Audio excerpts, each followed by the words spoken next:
Hello, Rufus. I see the plumbers are back. They only finished our decontamination room a few weeks ago.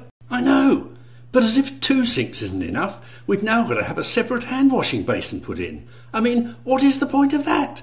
Just means I've got to spend even more money putting in a fucking basin no one's ever going to use. Don't you think the nurses will use it, Rufus? Of course not. They never do anything in there without gloves on anyway. And why would you want to wash your hands before touching filthy instruments? Presumably the idiot from the CQC who thought up that one washes his hands before wiping his bottom. Dr. Fideo, can the plumber have a word? Sure, Millie. Excuse me, Gov, but do you want to show me where you want this basin? Yeah, OK, I'll be with you in a minute. And seeing as we're here, you sure you don't want us to put a shower in the room as well? Save us having to come back again in a couple of weeks. If it's not morally wrong, love, could I have a cup of tea with 4 sugars? Jesus, and it's not even cheap.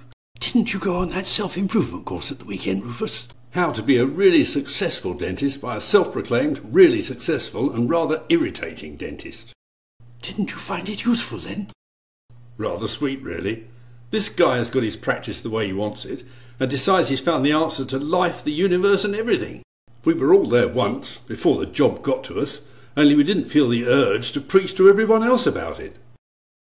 Did you manage to pick up some tips that might be useful, though? Oh, yes. Apparently, I've got to get rid of any member of staff we don't get on with and only treat patients I like. I don't know what he expects me to do. Leap out of bed in the morning saying, "Hooray! I'm seeing Mrs. Scoggins with her bloody upper left 6 again today. Never mind that Millie's off sick and the receptionist's on holiday. Oh, joy is me! Life is so wonderful." How are you going to get rid of Mrs. Scoggins, Rufus? Only part of the course that was useful. I'll refer her to him. Wasn't the opening ceremony of the Olympics marvellous, Rufus? Bit baffling, I thought, with Kenneth Branagh walking around with an inane grin on his face, trying to get someone to give him a light for his cigar. What was all that about? And I don't know what the NHS was doing in it, but at least it was accurate. 2 patients to a bed, and nobody knows what they're doing.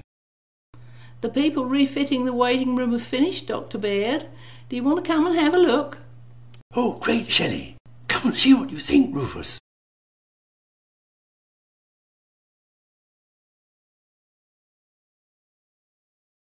OK, Rufus, now pretend you're a patient coming here for the first time. What's the first thing that comes to mind? He must have been going a hell of a speed when he hit that wall.